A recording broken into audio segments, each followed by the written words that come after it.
Everyone that's not familiar with my brother over here, you know what I'm saying?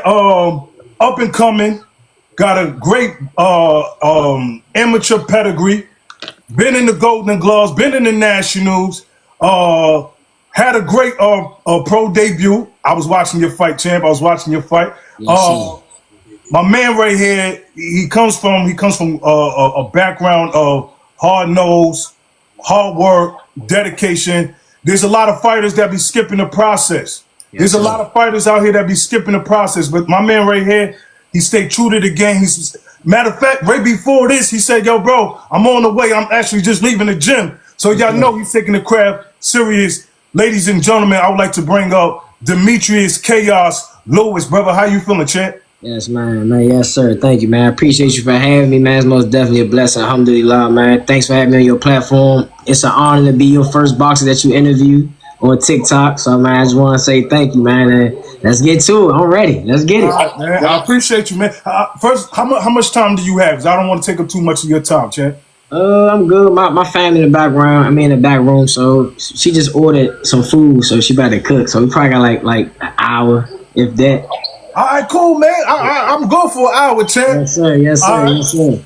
All right, listen to everybody. Once again, double tap the screen, share this with someone that you know that's a true boxing fanatic, man. First, brother, once again, I'm gonna ask you one more time. So I gotta ask you, how you feeling? How's your mental? How's your physical? How's your spiritual going, brother? Yes, sir. My mental is good. My physical is good. Spiritual, everything is on a A+ right now. Actually, before my fight, it wasn't so much on a high. But I'm Muslim, so I pray 5 times a day. I stay grounded spiritually. So by me staying grounded spiritually, everything else is falling in line. Everything else is falling in line. So, you know, just everything's an A+ right now, bro. Thanks for asking. I can't really complain about nothing. I woke up this morning, so it's a blessing all the way around, all across the board. For sure, man. All right. My first question to you is, champ. Tell the people that's watching. Give a little bit about yourself, where you come from, your background, what kind of got you into the sport of boxing? Yes, sir. Well, I come from Suitland, Maryland, the DMV. If you don't know, that's probably like the only thing separating between us and DC is a white line.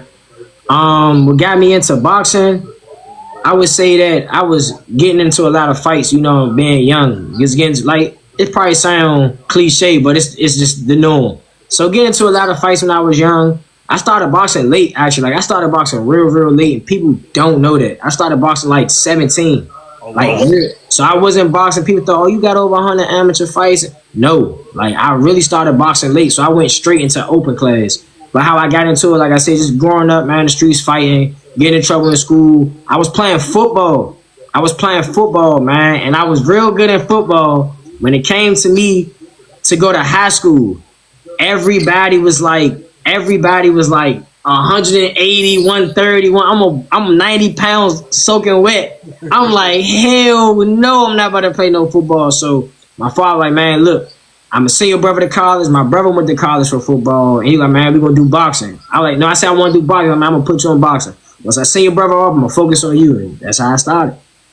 Man, you know what's crazy? When I come from a boxing background as well too, right? And so I know it like you said, like cliche, like traditionally you hear most boxers say they started out because they was fighting all the time in school, right? Yes, sir.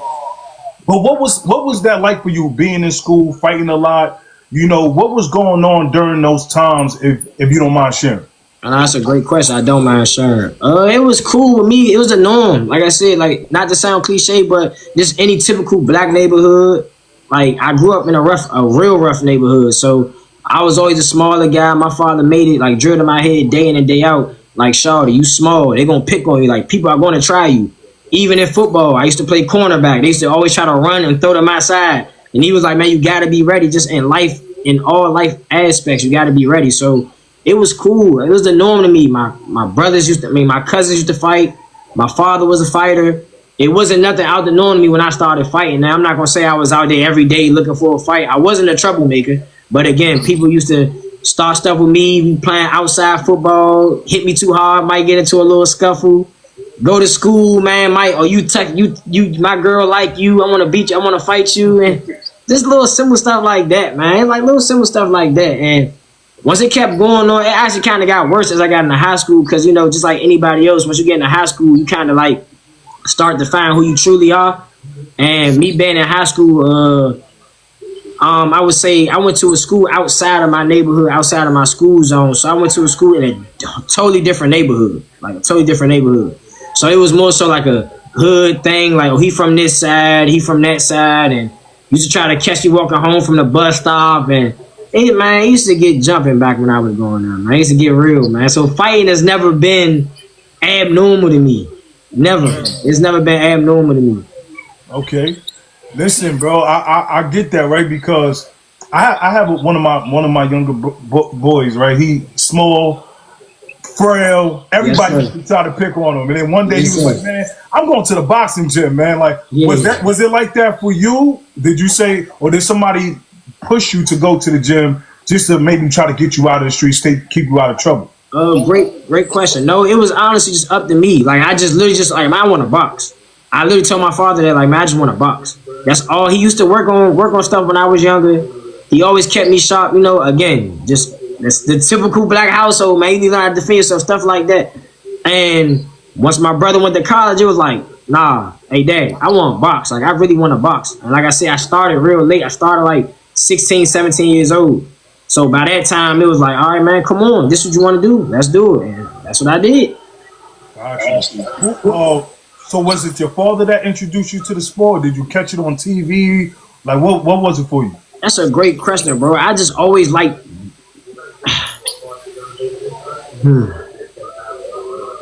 I calm down and think because I would say yay and nay. Like, yeah, I caught it on TV, but it was just something about the sport. If I did see it, like, damn, I want to do this. Like, I can do that. Right. Like, I don't know what it was. I guess it was that. Like, if it came on my TV, I can do that. Like, that is easy right there. And it's really not easy, but it's like, I want to do that right there. So, again, like I said, my father was always hands-on with me. Yeah. But, yeah, I would say that. Just me growing up and seeing on TV. And, again, my stature, I'm small. I had to do something. I always been athletic. So, I want to do something. I had to do something. I was basketball, out of there. Too short for basketball. Football, again, too short for football. Too small in the weight-wise. So, it was like, man, okay. My father, what you want to do? I'm like, man, let's just do boxing. Yeah. But it's always been on the back of my mind. Like, I really can't tell you why. Like, I always just love the sport for some reason. I don't know why. I'm the first boxer in my family. I come from a football background, football and basketball background. No boxing. I'm the first boxer in my family. I was getting ready to ask that because you said your father used to work with you, right? So, did he know a little something about boxing, or what was it that he was so hands-on with you when it came to the sport? Yeah, my father knew a little something about boxing. I actually just found that, came aware of that as I got older. Okay. Like, he knew Two Shot, Mark Johnson. He's a Hall of Famer from this area. I know you probably know Two Shot. Yeah. But again, my father was a fighter too. He used to fight all the time, like in the streets. So it was like, again, he was knocking. Not professionally, not that. So he just always used to fight in the streets. So again, what you gonna do for your son, your little brother, man? I want you to protect yourself. X, Y, Z. This is how you go about it. So that's all it was. So he wasn't, because what my father told me, damn sure wasn't the same as when a boxing coach told me. My father just told me, man, look, you just throw your hands like this and just keep going. But when I actually got in the gym, the technique, the defense, the fundamentals, the work you got to put behind it, it was a whole different ball game. Like, it was different. It was different.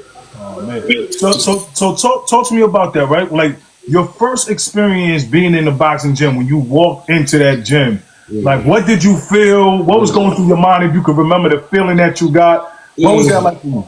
Yeah, you bring back memories, man. It felt good, but it's like, you really about to do this. Like, this what you really want to do? And it was like a smell. Like, I don't know. It was like a smell of like leather and sweat. That's what it smelled like walking into the gym, like leather and sweat. And I started off with a guy from this area. I don't know if you know him. His name Jordan White. He's a boss from this area, Jordan White. I started with them, and they used to train out outside of their garage, like in a house. But it was so small and it was hot. It was like the middle of the summer.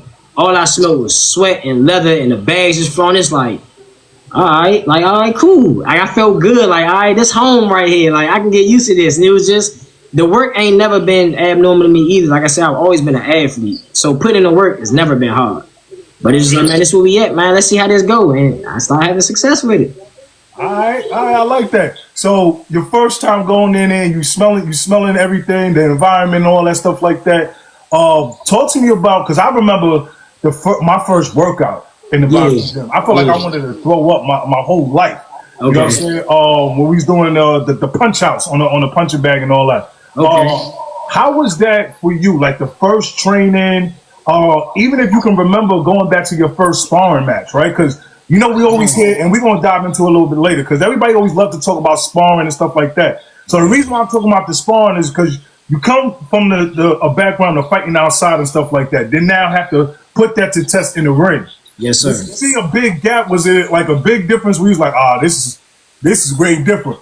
I would say the skill gap was there. The skill gap, like fundamentally, and the technique was there. But the heart and just me being a fighter was I was above everybody because again I grew up fighting, so it was more so coming from an emotional standpoint. Like somebody hit me, it's like, ooh, I got to get it back. Where they on the other hand just keeping it smooth, boxing my head off. But the skill gap, it was a skill gap there, but not for the heart or the determination, if that makes sense. Yeah. But it felt to answer your question, like it felt good. Like my first sparring match, I felt nervous, and actually my whole family came like it was a fight.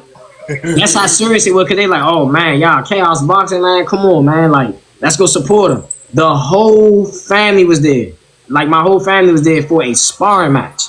A sparring match. I cannot make this up. A sparring match. And my coach is like, man, you got that support, man. You sparring. Just imagine when you fight. And sure enough, when I fought for my first fight, it was the same support. I can tell you everything, man. From the first sparring to my first fight to my first workout, it was like I just fell in love with it out the gate. I fell in love with boxing, man. Like as soon as my eyes stepped in the gym, I just fell in love with boxing. Like that's always been my peace and my safe haven because of everything I've been through in my life. Like boxing has truly saved me. Like seriously, it's truly saved me. Man, that's deep, bro. Yes, sir, for sure. All right, so you going through your training and everything like that. What was the first time, or if you could remember the first time your coach said, "Listen, we about to get you ready for a fight." Like, how was that? Slim, I started boxing in the summer. I had my first fight. I started boxing in July. I had my first fight in that October. I was like 16. I You went. wasn't wasting no time. Oh my! I wish I could show you. If I had the video of I still got it. But if I show you my first fight, you will never think that was my first fight. I promise you. Like I was just in the gym every day, and then the kids who I was training around. You ever heard the saying like "you been around a dog, make you a dog"? Yes. The kids who I was around was already nationally ranked. They was already whooping everybody. So I was training with some dogs that was already dogs. So they making me better. I'm making them better. So yeah, man, like my first fight, man, was I fell in love. I fell in love, man. Yo, listen, you gotta hit me on the back, and I gotta see that, man. If you can I find got it, you. man. Yeah, if I find it's in here, it's right here in this bin that I'm looking at. I just gotta look through it, but I promise you, it's literally right here in this bin. Yeah, I'm looking at a bin right now. Right, I got it. It's in here. That's crazy. Let me ask you this, Chant. When you had your first fight, was there any fighter particularly that you was like, yeah, I kind of like want to fight like him, like I like his style, or you just had your own thing? My own style. My own style. To this day, I don't say I fight like anybody. I fight like Khaos. I don't try to take nothing away from any other fighter. Don't get me wrong. Yes, I've studied tape, but I never went in there and said, oh, I'm going to try to be like Floyd Shoulder roll. I'm going to try to be like Andre Wool. I'm going to try to be like Pernell Whitaker. No. It was like, this what my coach worked on me with, and I just put it in my own little blender, and it came out how it came out, and it came out with me. That's it. Hey, that's it. That's it. All right, so for some people who may not know, I know you told me on the back end, but the name Khaos. Where does the name Khaos come from? Because people, they probably see the name like, yo, boy, probably, wow, he crazy. Hey, that's a great. You asking some good questions, Slim. My mother gave me that name. So for people that don't know, my mother gave me that name. Like that's my real government legal name. That's this whole name that you got on the background. That's on my birth certificate. So my mother gave me that name when she was in labor with me. She didn't eat or drink for 3 days, and she said it was Khaos. So when I came out, she named me Khaos and just spelled it with a K. So when people hear, oh, Demitrius, they think it's a nickname. Like, nah, that's really on my driver's license. That's on my birth certificate. Like that's my real government name. Yo, not to be funny, but you ever got pulled over by the police and they looked at you, they like, yo, is it really chaos on here? I literally just got pulled over like 3-4 days ago, and they was like, "This name ring a bell." Like, you know, officer such and such. I'm like, yeah. He like, yeah, you box, right? I'm like, yeah. He like, oh yeah, all right, man, I know you. But all the time, man, school, teachers, anywhere I went, man, it could be anywhere. Chaos, like, huh? Like, they thinking that they joking, like, nah, that's my real name. It's my real name. That's crazy, bro. Yes, sir. My mother gave that name. Shout out to my mommy, man. Nah, shout out to your mom, man. Shout out to Mom Dukes, man. Shout out to all the mothers out there, man. For sure. Shout out to all the mothers, all the single mothers, man. Y'all keep going, man. Foundation is at y'all feet. Y'all deserve the world, man. For real. You know what's crazy, bro? It's crazy because when they announce your name, they literally are saying your whole government name. People don't know. They think it's a nickname. I'm like, nah, that's my real name. Oh man, that's crazy, bro. Yes. All right, so before we go to the pros, real quick, just, tell us a little bit about your amateur background, right? So I know that you fought in the Nationals, right? Yes, you fought in the Golden Gloves as well too. So Yes, tell us about that journey. Like I know you prepped for you said that they automatically threw you into a fight in the amateurs, right? So talk about just climbing the ladder in the amateurs for some people that may not know. Like how's that trajectory? Well, climbing the ranks in the amateurs, your career really don't start in the amateurs until you fight open class. Okay. So for people don't know, you got novice, you have I think it like novice, junior, like you got junior, intermediate, something like that. But you got novice. After novice, there's open. So open is where you can travel. It's free. It doesn't matter how old you are. If somebody's in your weight class, you fighting them. It doesn't matter. You can be 18 and fight somebody that's 28 if they're still amateur. Mm-hmm. So I would say for anybody, if any viewers in the live, man, if you are a amateur boxer, milk everything you can get because it's going to prepare you for the pros. Milk all you can get. And what I mean by that is get out the mindset of fighting like an amateur, but get the experience because in the amateurs, you get so many styles, dog. It blessed me to this day. I done fought people from Ireland.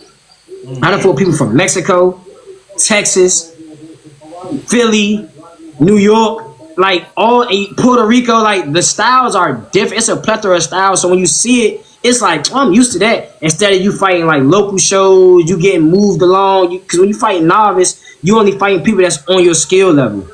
So when you fight open, you might get 10 fights and become open, but gotta fight a guy that's 40 plus fights, ranked #1 in the nation. Right. And I actually beat guys like that, only having 10 fights. So yeah, I was #3 in the nation. I got my hoodie, I got my medals and stuff in here, man. I don't feel like looking through that stuff, but yeah. Got my medals and stuff, man. I was ranked #3 in the nation at 2022. And that was my second national I went to, and I won the whole tournament. I swiped the whole bracket. It was all ranked fighters in there. I fought every day. I beat everybody. Like, the top guys, I beat them. Beat all of them.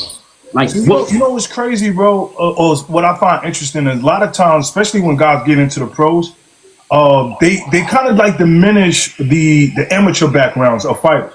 Yes, right? I always say, like, the amateurs prepare you. Right, especially when you start going to the nationals and all these things of that nature, fighting in the Golden Gloves, because it's a certain type of style that you learn to adapt to, right? Yes, seeing different kind of fighters. I know you said it was a blessing for you, but how has that really translated into your pro career as well too? But the amateur, right? Yeah. It's translated by. That's a great question. One, I'm gonna say amateurs help me more mentally than anything because amateurs are so politics. In some cases, pros are too. But I'm trying to keep this short, like a midget on his knees, not be so long-winded. When I was in the amateurs, I didn't got robbed of so many fights because of who they found out. Because I got a background, like I'm a felon. Well, I was a felon. Not trying to go into detail, but I made some mistakes in my life, got my record clear. But when I was fighting in the nationals, they didn't know this. So when I won my national, they found out that I was a felon. They even started to put me in the hardest brackets, and they was literally like robbing me. I'm beating these dudes clear as day, but I'm losing by 1 point. So it helped me prepare mentally than anything. Physically, I kind of always had a pro style. I never fought like an amateur. I never fought in there because it's punches and bunches in amateurs. They want to see just you go in and just throw any type of punches. It's very seldom that they want to see like smart, slick boxing. Pros, they looking for smart, slick boxing. Amateurs, they looking for you to either just beat on somebody and just throw 1,000 punches around, which is not going to exist when you get to the pros at all. Right. So it helped me to prepare myself mentally. It showed me that I was built for it.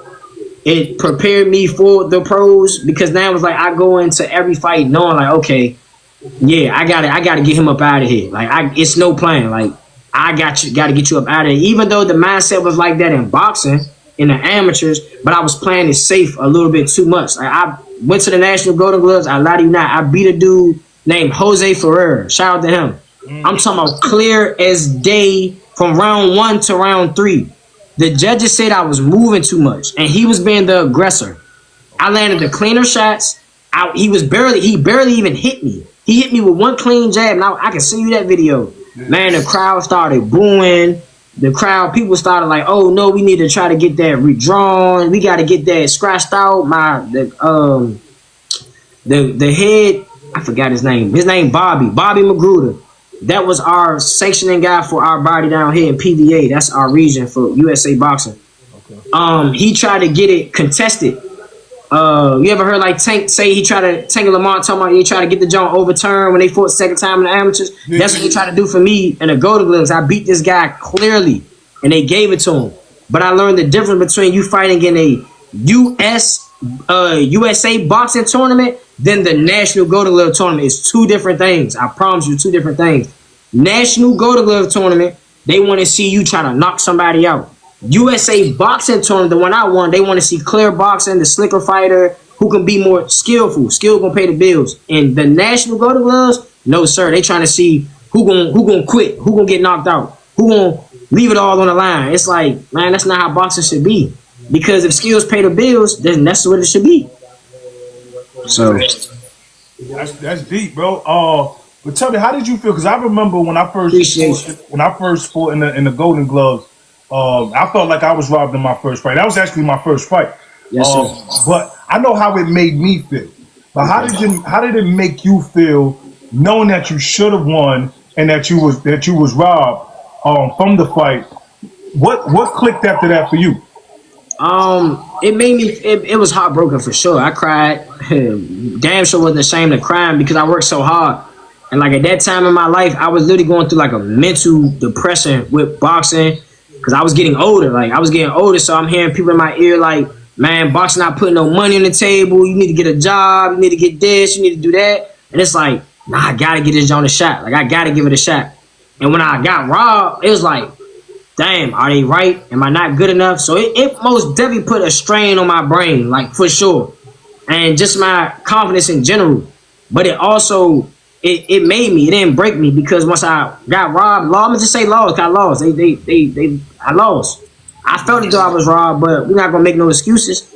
I look back and say, okay, I should have worked harder. I should have got him up out of there because I could have stopped him. I could have stopped him seriously. So it's like, that's on me. Me trying to play it safe. Me just trying to get my foot in the door, like just let me get my first national win. And it was like, I should have never done that. So it was heartbreaking for sure, but it added fuel to the fire and it made me work like never before. And that's how I came back and won my national. I whooped everybody in the weight class from start to finish. Man.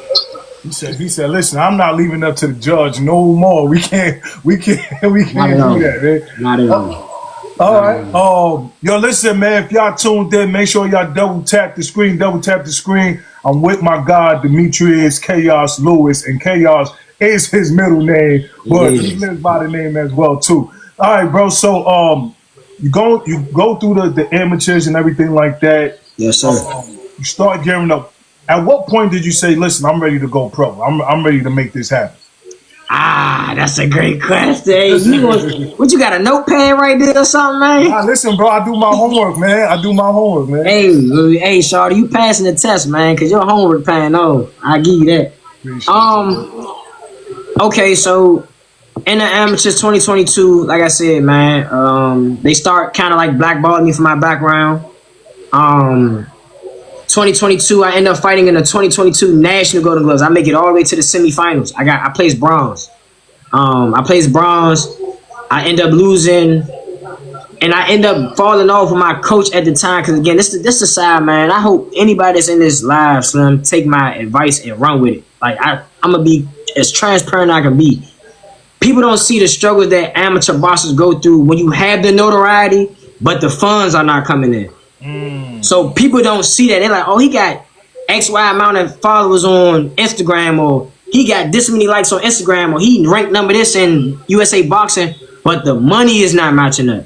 So you got a lot of people who you thought was in your corner, whole time they're on the outside of your circle. You get what I'm saying? So my coach at the time kind of like left me when I lost in the National Golden Gloves and was like, well, y'all gotta pay me. Y'all gotta pay me. I'm like, nigga, excuse my language. I'm like, nigga, I'm amateur. Like, what am I paying you for? Like, you gotta wait, bro. Like, wait, the money's gonna come. Like, I'm getting the notoriety, the fame is coming. Like, people know who I am. People want to take pictures with me. He like, nah, you gotta pay me this. You gotta pay me that. I'm like, oh, nah, you can go ahead on it. So my cousin at my god brother, cousin, whatever you want to consider, he ended up fighting. This was my coach at the time, main fighter. He ended up losing. And like once he lost, it kind of like separated the team. And he was just like, man, y'all go, like, I ain't training y'all. And like, F y'all, bump y'all. I ain't training y'all. So me being me, I'm not going to let no other man dictate my career. I can fight. Whoever trains me, if you're training me right, I'm going to be good. But you know, you don't want to have that title over your head, what we call it down here, being a gym whore, being a gym hopper and stuff like that. But I never left a gym willingly. If it was I left a gym, it was because me and the coach didn't see eye to eye or going against my morals and principles. And I look at it like, man, whoever, if you're not vibing, they're not helping you float your boat, man, leave. I'm not saying use anybody, no, because some coaches out here, man, are only in for it for the money. I promise you. I promise you. People think the DMV scene is one big supporting area. Ironic as it seems, the Maryland mascot is a crab. It's crabs in the barrel down here, son, for real. Like, it's bad down here. So you literally got to get in when you fit in. And if you fit in, you better stay in, because down here is no support. It's no motivation. It's no, man, I know this person. I'm going to put you next to this person. It's people right now in the DMV that got connects to Eddie Hearn, Al Heyman, that won't try to put you in position to try to get where you at because they know you probably going to outshine them. Like, it's bad out here. Like, it's bad, bro. It's bad, bro. It's real bad, bro. I ain't gonna lie to you. So I hope that answered your question. Not for sure, for sure. You know what they always say, like boxing is a business, right? And 100%. not to go too far because I'm gonna jump to that, but I always say that, right? Like, you know, I do my streams and stuff like that, and I always try to remind people when they tap in, like, there's a lot that goes on behind the scenes that people have no idea about. Like, you think that certain people be for people and looking out for people and want to put them on and stuff like that, but there's a lot of negotiation. There's a lot of blackball going on behind closed doors. Facts. And I know you've gotten a chance to maybe see it firsthand. But talk a little bit about that, right? I want you to dive into a little bit more about that, like your coach and, like, you know, how that made you feel. And was that the first time you actually saw to yourself, like, yo, this boxing game is a dirty game? Nah, not really, because I learned real quick that boxing is a poor man's sport. Sure. You gonna wake up broke as shit and then knock somebody out and become a millionaire. So I've been in 1,000 plethora of situations where I'm with coaches, stable mates, where it's like, nah, we not vibing. Like, it's grimy, man. Like, it's bad. It's bad. Like, Slim, it's bad. It's real bad. It's real bad. To go more into detail, man, like I said, I can go give you example after example from personal experience. This is not for what I'm saying. This is stuff that happened to me. So, again, training, the coach who I was with, it's so crazy. The coach who I was with before I left and went to the coach who I won my national with kicked me out the gym because he said he wants to get paid. But I took you to Ireland. I took you to this. I took you to that. And, man, may God bless all of them. I don't wish no harm. I don't talk on no foul. They see this interview. Thank you, because y'all saved me. Thank you, because y'all saved me. I don't want no bad blood between nobody. I'm just telling my truth of the story. But nonetheless, it motivated me because I do understand that grown men are putting their time into younger men and they not getting no money out of it, but you got to be patient. If I can give any of my coaches $1 million to train me for the rest of my life, I would. But it don't work like that. It's a reason why Terrence Crawford where he at. It's a reason why Andre Ward was where he was. It's a reason why Shakur's where he at. It's a reason why Tank, Lamont, Roach. I can go down the list of fighters. Canelo. You just got to be patient. They didn't just wake up and, man, I'm world champion. Like, nah. I know Lamont Roach personally. He's been with the same team since he started boxing. So it's like people don't understand when you don't have that. I don't come from a family of boxing. He does. There's no knock on Lamont. Lamont, my man, shout out to him. But I don't come from that. So trying to find my right fit is kind of harder for me, especially when, as a man, when your morals and principles don't match. And so people want you to piss in the cup like, man, this lemonade here, drink this. Nah. Coaches try to get me to... One of my coaches tried to get me to change my middle name. He said, you don't live that life no more. Change your middle name. You want to box with me? Change your middle name.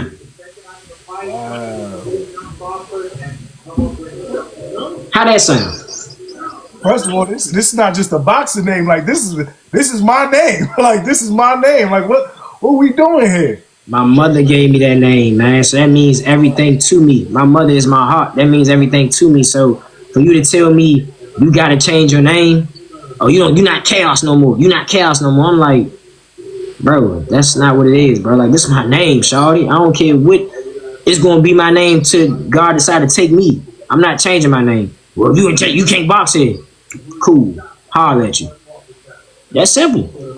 Again, going against my morals and principles, I'm not about to sell my soul for that, man. I'm not about to sell my soul for that. I can't do it. It's been times where I've been in a position to be at those big tables but want me to leave people behind. I don't do that. My morals and principles mean everything to me. And people may say, oh, well, it's going to take you longer to get there. It's going to take longer to get there then. It's just going to take longer to get there. It's just going to take longer to get there. I can't sell my soul, bro. I can't do that. That's just not me. I feel you on that, bro. So you leave this trainer. What was next for you after that? I left that trainer, and then I went to the trainer again that I won my national with, and again it was still more so you gotta pay me, you gotta pay me, you gotta pay me, you gotta pay me, you gotta pay me. So it was like, it was just the same thing, bro, just reoccurring. It was like trainer after trainer, bro. It was all about money. It was all about money. It was like, you gotta pay me. So it was like, it started off good at first, but once my cousin-in-laws, it was like, oh nah, man, y'all gotta step it up. I need some more money from them. Now. But again, you got one pro in the gym and the rest amateurs. We don't get paid as amateurs. Everybody knows that. Unless you on the USA boxing team where they give you like a per diem, like a weekly salary, but we're not there yet. I was this close to making it. I was this close. I got into a car accident. I couldn't make it. I couldn't fight. But it don't come overnight. You get what I'm saying? It don't come overnight. So that's what people just wasn't saying, dog. People wasn't saying that. And may God bless them. You know, no harm, no foul. May Allah bless them, man. I don't wish no harm on nobody. Somebody said, Khaos, why didn't you have a job? I actually did have a job. And actually, my job took me away from boxing. And it was either boxing or the job. And like I told you, I don't know how long you've been in this live, but like I said, boxing is no plan B. This is my way in. This is my way in. It's no plan B. I noticed that with boxing, you can't be 1 foot up. You can't have 1 foot in, 1 foot out. It's either now or never. There's some people that box and have jobs, but I promise you, once they say, oh, man, I got to go to work. Oh, man, forget going to the gym. I got to go get paid.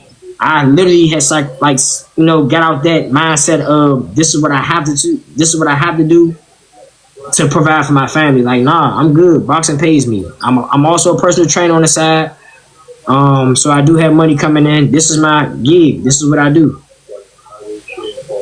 Man, so look, I want to tap to that real quick, right? Like, most people don't realize that a lot of fighters also work a 9 to 5, right? Like a lot of fighters, because not everybody in the boxing game is millionaires. Not everybody's getting paid like the Shakurs, the Tanks, and all that stuff like that, and having to provide for a family as well too. They got kids, wife, etc., etc. Yes, sir. I like what you said also too, right? Because there's a lot of people that will allow people to talk them out of something, talk them out of their dreams, talk them out of their goals, and place that fear onto them.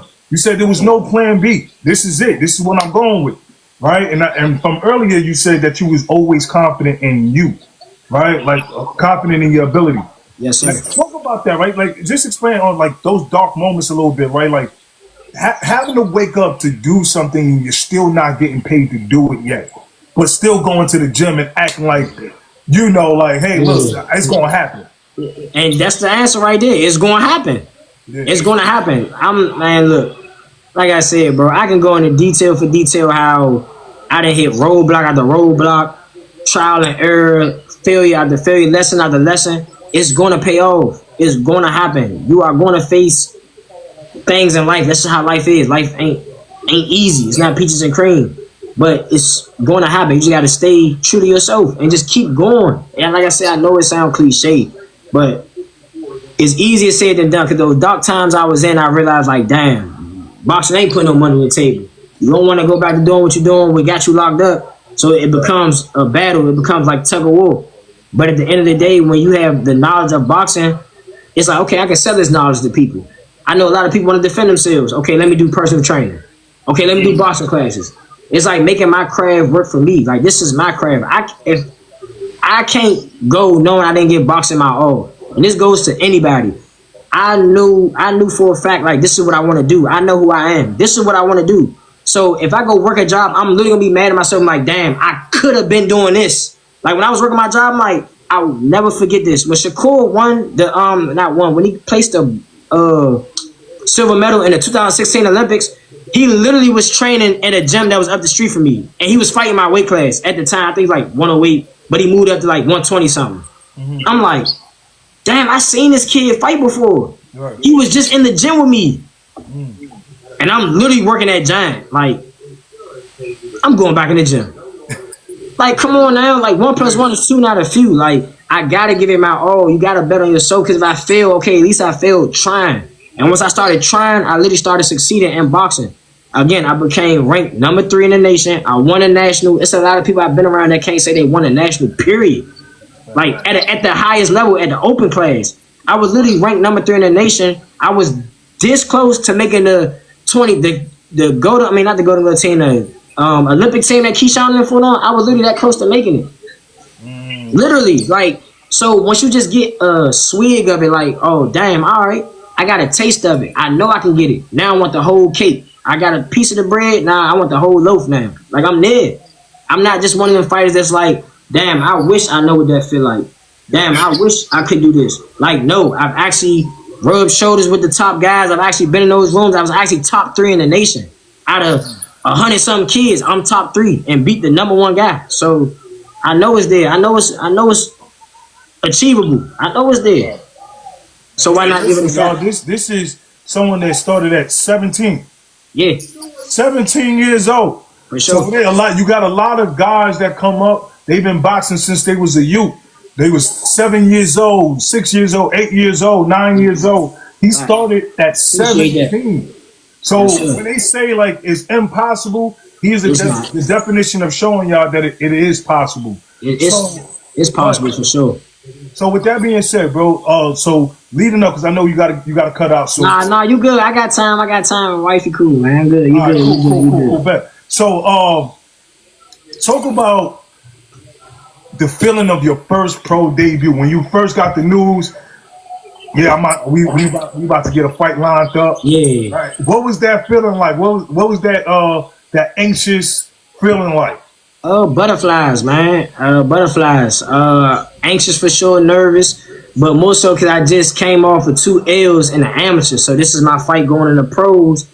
Mentally coming off 2 L's, it's like, oh man, like, Shaw, you got to get back. And then I fought my pro debut with a injury. People don't know that, and I knocked him out with my injured hand. Literally, my injured arm. I knocked him out with my injured arm. I actually heard that you was in it. I heard that from you in the interview. I was going to ask you. A lot of people don't know that you had an injury in that fight, your first fight. I had an injury. Most definitely had an injury. So, and then the guy we picked and I'm gonna call it spade for spade, man. I'm not one of those guys. I'm telling y'all, look out for me. I'm not one of those guys that's taking those shortcuts in this boxing scene. I'm not fighting no ducks.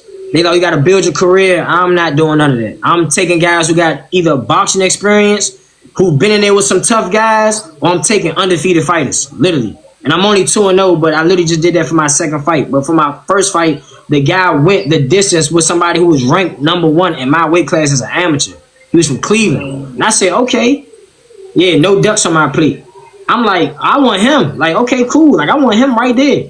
He went the distance with a guy who was stopping everybody in my weight class. So I'm like, he must be tough. I looked him up. He had boxing experience, went to the Nationals, went to ringside. I'm like, oh, yeah, we want him. We want him. And, of course, yes, nerves. Because I didn't fight in a while. It was been a minute. Last time I fought was 2023. Or, yeah, 2023. So it was like, just always been training. So it was like, okay, man, knocking that ring rust off, you know, getting my mental right, because the physical has always been there. It's me mentally. Once my mental is right, it's a done deal. Mentally, it's over. Just getting that right. So the build up to it, training camp was good besides my injury, but I still knew, like, man, again, this is how I eat. I gotta fight. I gotta provide for my family. So it's like, people don't see the ins and outs of it. So it's like, man, I gotta take this fight. Like, let's get it. I gotta fight him. And that's what it is. The rest is history. And then it's hard to get fights in my weight class too, as I fight at a smaller weight class. And what weight class is that? Just so for the viewers. Super flyweight. So it's like 112 to 115. Gotcha. The small guys, man. But I'm packing the punch. Shout out to all weight classes, man. Shout out to all weight classes, man. But it's crazy because I did watch your first fight, right? So I tuned into it. And I saw that the shot that you dropped him with. Now, but before that, I noticed the confidence that you had. Yeah. Right? Like walking to the ring, it was smiles, you was jumping and stuff like that. Like, talk about that experience from that ring walk, or matter of fact, being in the locker rooms. I know you hitting pads, shadow boxing and stuff like that. Like, give us that experience. The experience, man. First of all, I'm speaking for me. I can't speak for nobody else. But for fighters that be saying, oh, they don't get nervous, they lying. It's nerves. Like, it's nerves. It's just natural. And my mother, may Allah have mercy on her soul, she always said, let those butterflies work. So, of course, I'm back there. I'm nervous. But I just had to, like, calm myself down. Like, man, this is what you do. Like, this is what you do. You've been doing it long enough. Like, it's okay to be nervous, but this is what you do. My father always told me, like, man, you went there in shorts and no shirt on, man. You walk around like that in the house. You comfortable. And that's always stuck with me. Like, man, this is literally what you do. So, walking out, it was like, all right, cool. I like this. Like, I like this. Like, the crowd going crazy, my family going crazy. It was like, man, let's do this. Like, it's not even no... Again, I got to give it a shot, because if I don't, I'm going to regret it. So, if I lose, win, or draw, I know I'm going out that thing, man, and giving it my all. So, I don't care what's going to happen. This is something that I chose to do. This is something that God blessed me with. So, why take it for granted? Let's go. So, yes, I'm nervous, but that ring walk, I'm like, man, let's get it, man. Let's get it. I love it, man. It's interesting, right? Because going back to earlier when you said your first sparring match, everybody came out to watch it, right? Your whole family, everybody's out there watching it. Yes, so I would think that this is kind of like familiar territory, right? Like almost in a sense, like I've been here. I got my family here. I'm used to being on the big stages, for in the top nationals and the Golden Gloves and all these things of that nature. I know the pro is different from the amateurs, but it's kind of like I kind of like been there. Like, I'm familiar with it. Did you have that feeling? Like, yeah, for sure. It's most definitely like that. Again, shout out to the amateurs, because that prepared me. It's like, because I was already at the highest level at the amateurs. So it was like, okay, I've been here before. I've been fighting in front of 3,500 people. We at arenas that's 4 rings in the arenas, and everybody watching this one ring. Like, I've been there before. Even for down here for the Golden Gloves, we fight in a place called Rosecroft. Man, it probably be 700-800 people there, hot as ever. All eyes are on you. So when you fighting pro, it's like it's the same thing. You just no headgear, smaller gloves. Let's get it. And I actually feel more comfortable like that because I can move better. I really don't like headgear. Like, it's cool and all, but you like it just it got in my way. I ain't gonna lie. It got in my way. I ain't gonna Nah, for lie. sure. Now I know in that first fight you got the victory, obviously, but you had an injury, Yes, right? sir. So going and getting ready for your second match, right? Talk about that now, right? Like trying to go in that second match, like yo, listen, whoever I fight probably gonna be in trouble because I'm gonna be 100%. If I was able to do that and I wasn't 100%, imagine what I would do if I am 100%. Correct. How was that, right? Like it's like, all right, look, I gotta recover, but once Yeah. I recover, it's game time. The confidence was most definitely was through the roof because like okay, I'm way better this training camp 100% for my second fight. So the confidence was there for first and second, but it was way better because like okay, I can use this a lot more. It was my right arm, and to this day I don't know what happened. I think I strained like a muscle, so I didn't break nothing. It was like a muscle strain. I just couldn't really have full rotation. I went to go get an MRI, everything. Nothing was wrong with it. They was like, you gotta let it heal. But my doctor said it was because of my car accident, and it's just catching up to me, but that's over with now. But again, the confidence was there through the roof, and then again, I took up a step up fight for my second fight. That's what they call it in boxing, a step up fight. The guy who I fought, I was literally just ranked in the nation. It was 48. It's 48 rankings. I was literally just number 37. I took on a guy that was ranked 15. You do the math. You do the math. Yeah. Fought in the amateurs with me, knocking everybody out. A multinational champion. The guys he beat on his box rec had winning records. Knocked them out. I'm like, shit, we taking that. We taking it. We taking it. The matchmaker called me and was like, man, you sure you want to take this? Yes. Yes. Because I was supposed to have a fight before him, but that fight ain't falling through. The guy literally came in and at the weigh-in didn't show up. Like that happened to me a lot in the amateurs and in pro. Like a lot of guys just don't want to fight me. I'm not tooting my own horn. That's just what happens. Anybody, that can happen to a regular Joe Blow. Like literally, guys just come up there for a check and just leave. But nonetheless, the promoter called me and was like, "Man, do you want to take this fight?" I'm like, "Hell yeah!" So when the fight fell out of my first opponent, again, if I don't fight, I don't eat. I have to take this fight. It's already so, and he was having the same problem. The guy was from Texas, and shout out to him. He was having the same problems. Guys not wanting to fight him. He this aggressive fighter, and man, I'll fight you. Come on, let's get it. And I literally thanked him over and over again after my fight for taking the fight, man, because it's so hard finding fights in our weight class. But I took a step up fight. I didn't get the knockout, but he was a tough opponent. He was a tough guy. Like he was what 2-0, 2-0 and 1, but he was already ranked 15 because of the people he beat. Right. So he was on his way to just climbing the ranks. I'm like, nah, I'll fight him. And man, skills pay the bills, man. Skills pay the bills. Skills pay the bills. Sure. Give me a little bit more on like the matchmaking, right? Like a lot of people don't really know what it is behind closed doors with those matchmaking and stuff like that. Yes, sir. Do you have a big promotion team behind you? No, right? Right. So how is the matchmaking for you? Do you feel like these fights, like whatever they throw at you, is like, listen, it's a must. I gotta take these fights, or is it more strategical? With me being as though I just turned 30, so it's like with me, I'm more so anything that's gonna move me in my rankings fast because I'm young in boxing years. Like I started late. People been boxing for 20 plus years. I'm not punch drunk. I don't take a lot of punishment. But to answer your question, it is strategic for me. So I'm taking any fight that's gonna move me up in the ranks. I'm not taking no tune-up fights, guys that's 0-6, and a lot of stuff that people see, and that's why I chimed in when you said your last live, and we were talking about the Devin Haney and he hasn't fought nobody. Like people gotta stop saying that because if they lose to a nobody, it's gonna be like, oh well, who is he? Then he's gonna beat somebody. No, styles make fights.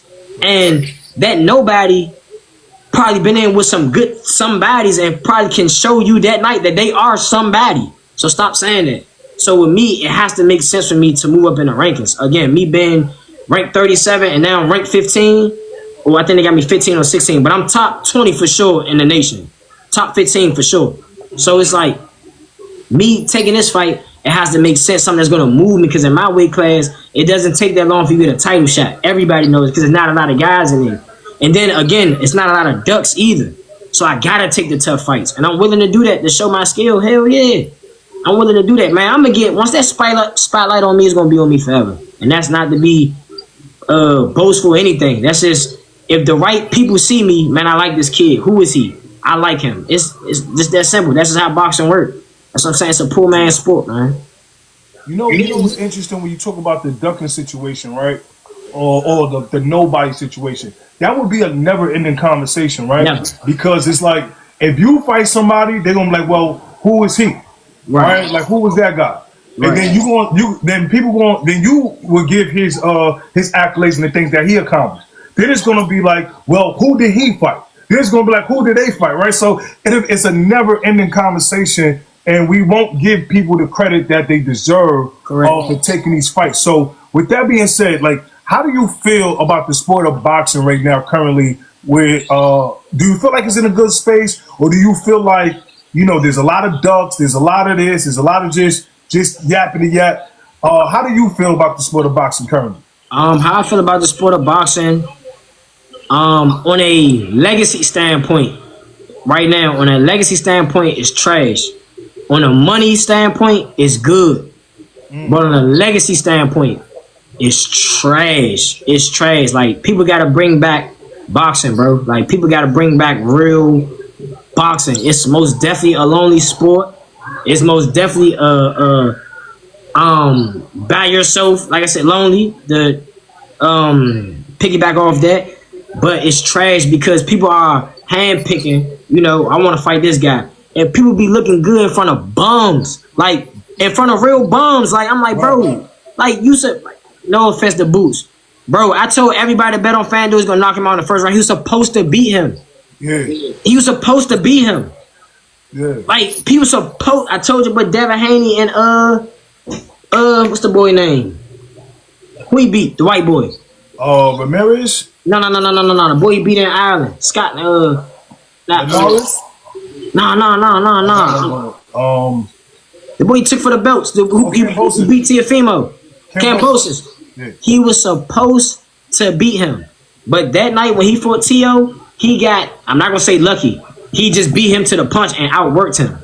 That's just what it was. But Devin Haney was a taller fighter, the more skillful fighter. He was tailor-made for him. He was tailor-made. So it's like, come on. Like, just people got to stop. And that wasn't a duck fight for Devin Haney, but only because he was the champion. Only because he was the champion. My son in there, Roach. If you hear something about it, it's my son. Nah, you good. But he was tailor-made for him because he was the champion at the time. Once he won that world title, once he become undisputed, took it from Teofimo, Devin Haney's father was like, oh, hell yeah, we gonna whoop him. But you can't fault him for that because he was next in line for that title shot.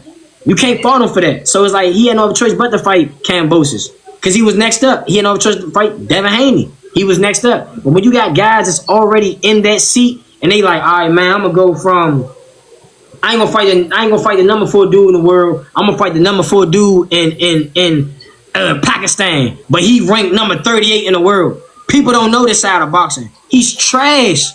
He's trash. Oh, I ain't gonna fight the number 2 dude in the world. I'm gonna fight the number 1 dude in Argentina. But he ranked number 50 in the world. Yeah. You gotta think, bro. You gotta think. So, like I said, people don't see that the legacy part is trash. The money aspect is there, but the legacy part is trash. The money part is also kind of trash because you got people like Jake Paul that just come in it from being YouTube and get $30 million. We got niggas like me been grinding their whole life, and it's like, man, you gotta wait to get that shot. It's like, dog, if you got so much money, take the upcoming talent and put them on a show where they can get at least $20,000, $30,000. I'm not asking for no meal ticket. I will work for mine, but you literally just woke up one day, I'm about to be a boxer. Like, come on, bro. Come on, bro. Like, come on, bro. Like, come on, bro. I heard Lamont in an interview, he was saying that, right? Like, it was kind of like 50-50 with him about Jake, because it's like, he can respect him for what he's doing, but as far as, like, you know, you got fighters who's been fighting their whole life that haven't been fed. But this guy comes on the boxing scene and he's making 30, 40, 50 million is diabolical. While you still got, again, you still got fighters who are also working jobs. Bro, I have to sell tickets to get my money in the beginning of my career. I'm trying to change that narrative of boxing. That shit doesn't make sense to me. Because if you got 300, 400, 500 seats and each ticket costs from $75 to $200, and you got a 13 fight card lined up, like, why the hell do we gotta sell tickets and we the one that's putting asses in the seat? Why can't we just all get a purse? Even the purse $1,000. You mean to tell me if I only sell 500 tickets, I'm only getting $500? Oh, well, we got, man, like I said, people don't see that. So, yes, that's what grinds my gears right there with boxing at this stage. Because, like I said, man, you got people like Jake Paul. You got people like Nate Robinson, them doing a celebrity boxing. Mo, these people real life getting $30,000, $50,000. You got people like me in the gym day in and day out, waiting for a phone call. Top 15 in the country. They call me right now in the spar with Bam Rodriguez. I'm going out there. They call me right now to fight somebody top 3 in the nation, and it's for a good check. I'm fighting. There's no way around because I need and want the money. Yeah. I'm not gonna lie to nobody. I need and want the money. Now I'm not gonna say I'm gonna go out there and get beat up for peanuts. Hell no. Right. But it gotta make sense. But you got guys like me. It's just not only me, guys from my area that's been training. Man, we got a lot of talent in this area, man. Literally, a lot of talent in this area. Guys that's undefeated, and they're not getting over that hump because it's still promotion. It's still not what you know, who you know. They're not trying to put you in the right seat to get you next to them people. You get what I'm saying? So it's hard, man. It's very hard. It's very hard. And I hope they change that. I literally do, because so much talent goes unnoticed in this boxing game. And it be because ships are not moving. Yeah. And then once your wave stop going, people jump ship and go to the next man that's doing better than you. I always say, like, people want a piece of the cake, but they don't want to help you bake it. It's hard. Like, it's hard. Like, it's hard, bro. It's hard. Let me ask you, just to kind of shift gears a little bit, and then now. Shout out my man Chris Glenn here, man. He a boxer from this area. Shout out to him. Oh, shout out to Chris. Yo, so my thing is this, right? How do you feel about the Tank situation now, right? Just to bring light on it, because when he caught the draw, he didn't lose. I mean, on paper he didn't lose. Now whether he lost in everybody else's eyes, that's for everybody else. But on paper, it's not a loss, right? On paper, technically, right? And then how he felt about. Now I'm not saying speak for the man, but just from a boxing standpoint, right, where you have people that's rooting for you, but all of a sudden, when things go left, those same people are no longer there. I just told you, bro. Like, once your waves start flowing, they jump ship and go to the next man that's doing better than you. That's just how it is. And especially down in this area. Now, you ask me, what do I think about it from a standpoint of him taking a Jake Paul fight? Like, you know what? I can't please y'all, no way, right? Because I don't fight nobody, this, that, and the other. Right. I'm gonna go get a bag since y'all don't care about me anyway. And all of a sudden, when I took this draw, when I got a draw, y'all jump ship. So I don't care about y'all. Let me go get my money. I'm not mad at Tank, never for chasing the bag. Yeah. I'm not mad at that at all. But you gotta see where Lamont coming from. And it's because I get down here, bro. It's this. We don't mess with no hot niggas. We don't do that. And we stand on that. Like, they trying to bring the street code into boxing business. It don't mix. Because you already signed on a dotted line that y'all supposed to have a fight date set up. This man preparing, like, man, I'm about to make these millions. Like, I'm training. I'm trying to make these millions just like you. For you to just be like, nah, nigga, I'm about to butt you out and go take this fight. What's up? I know. I'm about to take this. I'm about to butt you out, take this fight, and forget what we got going on. It's like, all right, now you stopping my motion now. Like, nah, we can't do that. Like, I respect you for going to go get 30, 40 million. We all trying to get there. But damn, make sure I'm straight too. Honor our agreement on a business aspect. This has nothing to do with no street stuff. This has nothing to do with no somebody getting shot, killed, robbed. No, this is business. I got to feed my family just like you. So you about to get 30, 40 million. Nigga, I just got paid my check from that you gave me. That was my last fight. So give me something. Cause I was banking on us fighting again to get more money. If you don't mind me, bro, give me like 3 seconds. I gotta get something out the Yo, home. do your thing, man. Yo, listen, man. Make sure y'all double tap the screen. Double tap the screen if y'all rocking with the live, man. We got my man Demitrius Khaos Lewis, man. Double tap the screen. Double tap the screen.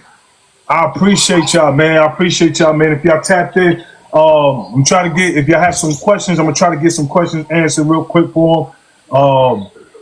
I told you Jake ain't no real name. But now for sure. Man, double tap the screen, man. Double tap the screen, man. We got Demitrius Khaos Lewis, man.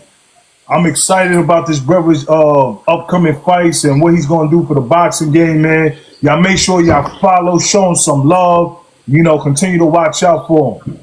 For sure. Yeah, man. Follow me, man. Old Murder Chaos, man, on everything.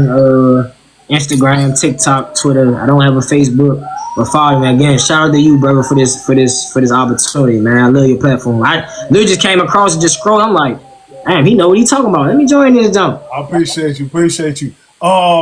My next question to you is, and then let me ask you real quick. Do you mind if I bring like 2 or 3 people up to ask you a question or two? Bring them up. All right, cool. So look, I'm gonna ask him my last question, and then we're gonna open up the panel, right? I'm gonna let y'all know this right now, because y'all know how my energy is. Do not come up here disrespectful. Do none of that. If you get I can take it. It's cool. I can take it. I respect that though. I appreciate that. I don't mind some cutting ass and roasting. For sure, for sure. But as far as this, and we know the level of disrespect. You know what I'm saying? Yes, sir. Yes, sir. All right. So I'm gonna open up the panel real quick. If anybody has some questions y'all want to ask them. My next question to you is this, Chant. I'm a person like this, bro. I like for fighters to kind of like speak their mind in the sense of like who would you like to fight, right? Coming up, right? Like who you see yourself fighting. Who's a dream matchup for you? Of course, not trying to sound cliche, it'll be of course the top guy in my weight class, which is right now Bam Rodriguez.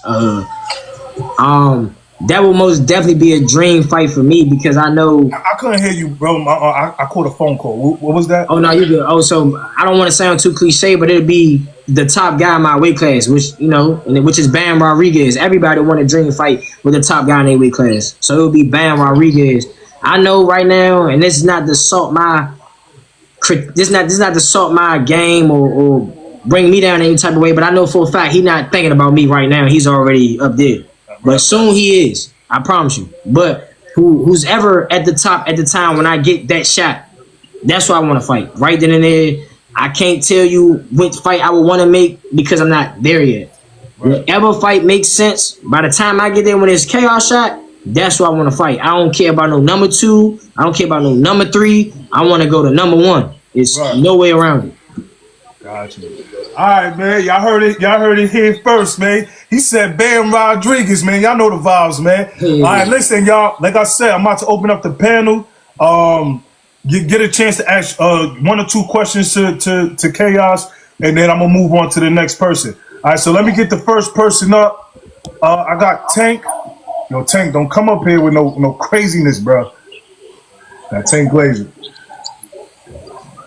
Oh, all right, so since you said like fighters already get their chances, so like what do you feel about like cherry picks and stuff like that? Since like sometimes it could be good, like it could make a fighter who's like less known like get more money and stuff.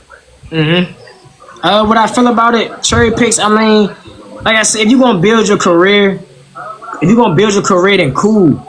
But you got to think some fights just kind of just don't make sense for the legacy aspect, if I'm making sense. Like some guys will fight, like I just said in the beginning, some guys will fight somebody that's way out of their league, as in you rank number 1, but you fighting a guy, you going past, not your mandatory, but you going past the guys who's neck and neck with you to fight a guy that's nowhere near you, if that makes sense. So I don't like stuff like that in boxing. I don't like that. I don't respect that. I don't like it because if you want to be the best, and Floyd Mayweather made it, you got to beat the best. Like I'm pretty sure every fighter after this generation has been living by that code, and which I respect because you can't be the best if you ain't beat the best. You can't be that. And even if you didn't fight all the best at that time, you at least beat at least two of the people that was reigning champions and people that the critics wanted you to see to a certain point. Then you cool with me, but you can't not fight the guys who was dominating the weight class just like you and not give them a shot. You can't do that. You can't do that because you're not the best. You're not the best. That's just man time. You ain't the best. Or another thing, so like basically like when it comes to like accomplishments in like boxing, sometimes the guys who accomplish the most don't even be the best, and then like these other guys, they won't really accomplish much, but everybody know that they're more skilled. So like for example, like Devin Haney fighting Kambosos, like how do you feel about stuff like that? Even though Kambosos was a undisputed champion. Like I just told bro, like you can't really get mad at that because Devin Haney was the mandatory for that. So if Teofimo would have won, he would have fought Teo. That would have been a fight we all would have want to watch. You get what I'm saying? That would have been, oh, yeah, we want to see that. We want to see that. But being as though he didn't get the W, he has to fight Kambosos now. So that's really like out of his control. But when Devin Haney gets to that point and then he fights a Lomachenko, you gotta kind of take your head off to him. I'm not a Devin Haney fan at all. I'm not a Devin Haney fan at all. But he fought a guy that was dominating that weight class. That was dominating everybody. What they call Lomachenko, no Mas Loma, like no Mas Loma, like he didn't. And I think Loma won that fight, but he took the chance. But then he fought against Ryan, who has no skill whatsoever. He just quick and just got God-given ability, and got whooped. So it's like it's hit or miss with that, bro. That's a great question, but this is hit or miss. I kind of feel like Devin Haney tried to cherry pick Ryan Garcia because like he was at 140. He fought Ryan at 147. He had Gary Russell, Teofimo Lopez, Sabrina Matias, Pitbull, all these guys. Antoine. He had Antoine. Then he thought Ryan Garcia was an easy fight and ended up, well, even though he cheated, but it ended up being like a bad. Yeah. I mean, and when people say he cheated, inside scoop, what I've heard, whatever he was on came to find out that his piss came back clear. But I've also heard that it was to help him make him lose weight. It had no effect on his performance. That's what I heard. I don't know how true that is. It was to help him lose weight, not to help him punch harder, not to help him hit quicker. It was to help him lose weight faster. But yeah, I can give you that in a sense with Devin Haney because I would like to see Devin Haney fight Keyshawn Davis. I would like to see Devin Haney fight a Lamont Roach. I would like to see Devin Haney fight a Teofimo, a Shakur Stevenson, like top dudes, bro. Because like you beating people that's tailor made for you. They always say a downfall to a boxer is a pressure fighter. Devin Haney just fought who he fight and he kept running. He fought Ramirez. He was gunshot. Like he was gunshot. He like, man, I cannot get hit with this no more. I'm not trying to get hit with this. I'm staying out his way. He ran the whole fight. I'm gonna say he boxed. Because I'm a boxer too, but nah, Devin Haney, you literally was making sure that right hand ain't leave that chin because of what Ryan did to him. So I want to see him in some real bump. And Brian Norman, if he coming in with at least 3% boxing ability, boxing skills, he gonna give Devin Haney a long night. I promise you. All right, yo, Tank, let me do you have any personal questions for Demitrius? If not, bro, I gotta let the next person come up. No, not really, because you already answered most of the personal questions I was gonna ask. But all right, I'll catch you later. All right, man. Appreciate you tapping in, bro. All right, listen, man. If anybody want to come up and ask Demitrius a question, feel free, or you can write it in the chat. There was a question for you, bro. Let me go back to it. Hey, bro, do you say these lives? Yeah, I'm gonna try to figure that part out. I've been trying to figure out. Let somebody in the chat can help me. I've been trying to figure out how to save their lives. I was working with my team the other day trying to figure out how to save it, but I'm gonna try to figure it out, bro. Yes, and I'm gonna try to upload it. Greg Tim said, which one is more important, the money fight or a title fight? Which one is more important, the money fight or the title fight? I would say in the beginning of your career, the money fight. Of course, so whenever you get a title chance, it would be the title. That's why I say the difference between legacy and money. It's like, it's a thin line between the two because, like I said, with Tank, he's chasing the money, Lamont's chasing the legacy. It's two different things. So for me, I would say right now my career would be the money. But once I get enough money, if it makes sense, the route I'm taking is gonna lead me to a title fight. I hope that answers your question. So I'm not taking no shortcuts.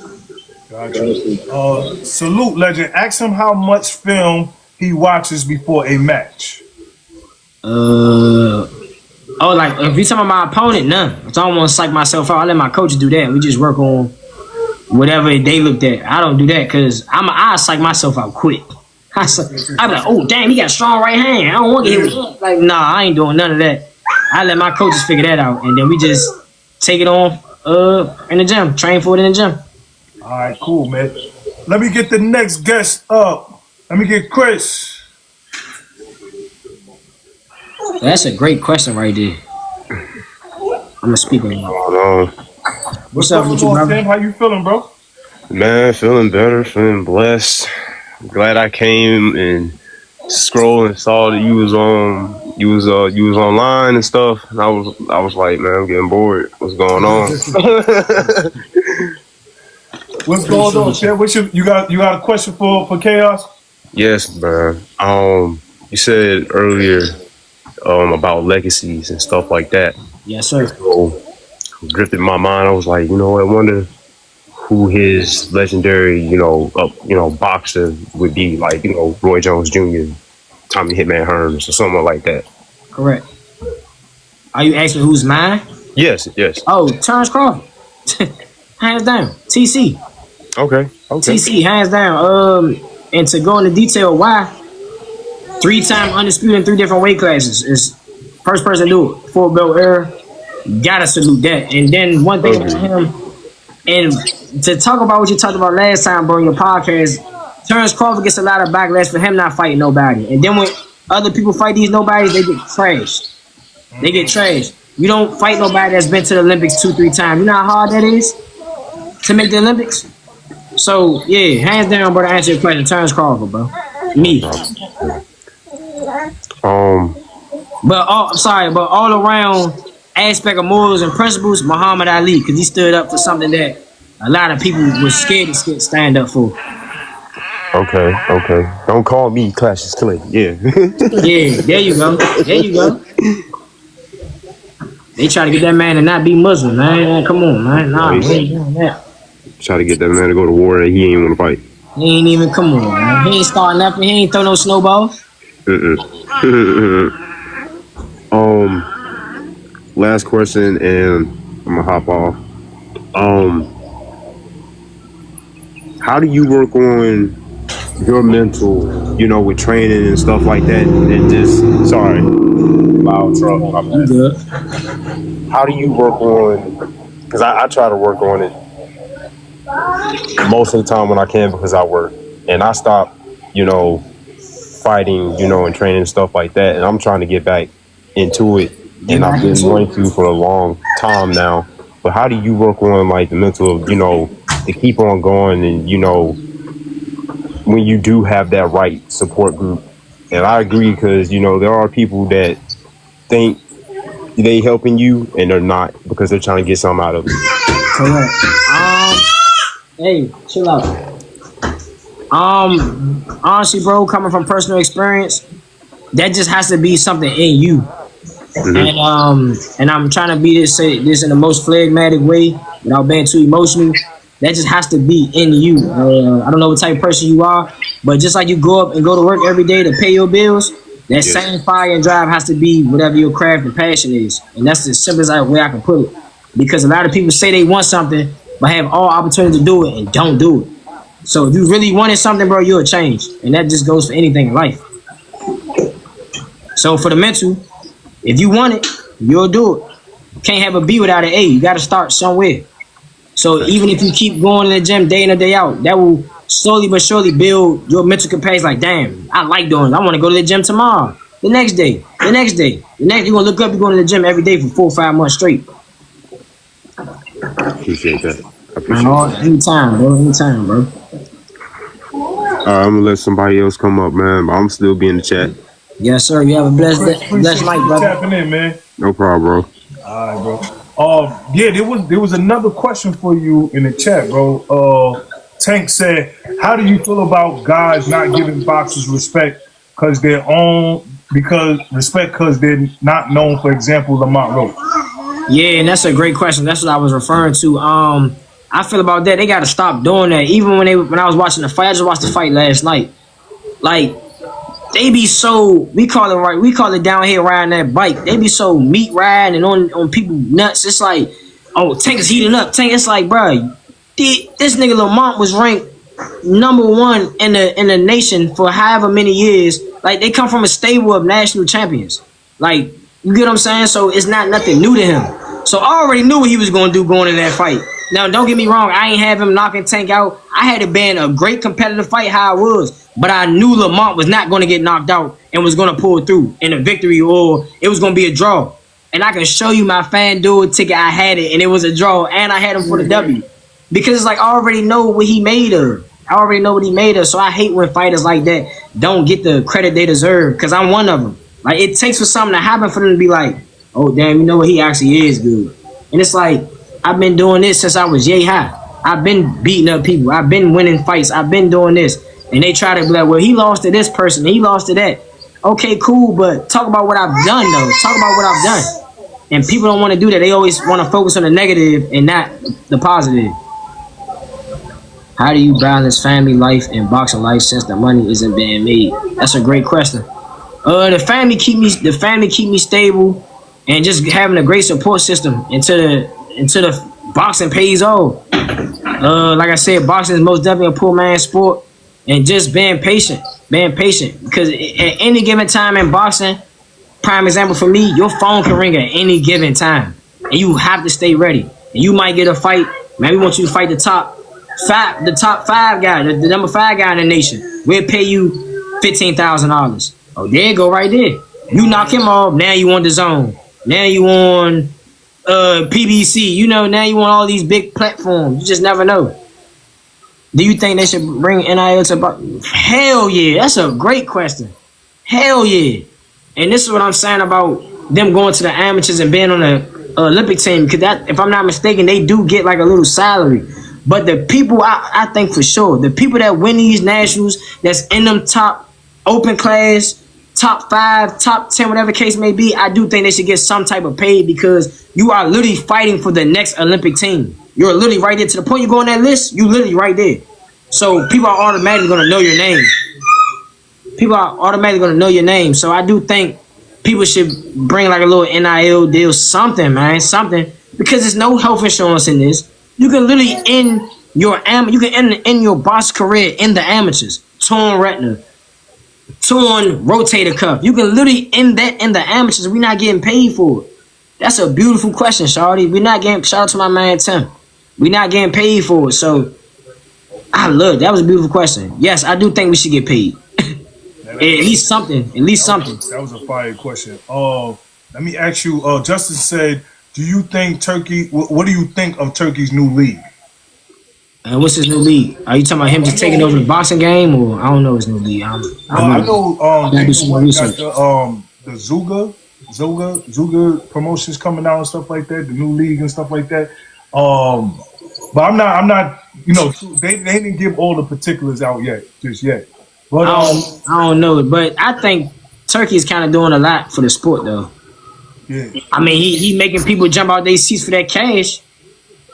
They said, "Is that Lamont Roach, bro?" Nah, I ain't Lamont. Sorry, I'm Khaos. Yo, real quick before I let you get out of here, champ. Go back. I want to go back because I know you're familiar with Lamont and you've been around him, you know him and stuff like that. For sure. Not to go on to him like his personal, behind closed doors. You good? As far as it's crazy because I'm hearing people say like if he fight Pitbull Cruz. He gonna whip the shit out. He gonna whip his ass. But I believe so. But this is what I'm also hearing, right? And you up and coming, so I'm sure you might get you might catch some of the heat too, right? People are saying that if he loses to Pitbull Cruz, then that means Tank had an off night, and that's kind of like on a discredit. Like I heard Showbiz say something along those lines, and I've heard other people say something along those lines. How do you feel about comments when those comments are being made? I feel well. It don't hurt me because it's not about me. Right. You know, I do Just feel being like just being like a when boxer. you not Period. fighting, you a fan of the sport, right? And you hear these things like, what do you say to things like that? Being the fact that you in the game. Like, shut up. Like, just shut up. Like, bro, that doesn't even make sense because again, styles make fights. You can literally Buster Douglas closed his eyes and woke up and became world champion. He literally closed his eyes and boop, knocked out. Yeah, come on now. So it's like anything can happen in boxing. So I'm not gonna say he had an off night. I don't like when people speak on that because some people just be so oblivious to the fact they just like to see it one way. Like, oh, he's this, he's the greatest. I'm like, bro, y'all gotta kind of get off that bike, man, and just step back and be like, he can be beat. He's only human. Right. Terrence Crawford could be beat, just nobody's beating him. That doesn't make it no better because I said that's my favorite fighter. Right. He's been my favorite fighter when he was in the amateurs. I've been knew about Terrence Crawford. And not to switch the topic, but I just hate when people say that because people get so fanned out and be like, oh, this is my favorite fighter. He's God. Like, he can't be beat. Like, nah, you got to snap back to reality, shawty, and just give credit when it's due. Lamont had a good night. Tank had a good night. However way it went, if he was to lose the Pitbull Cruz, I wouldn't say Tank had an off night.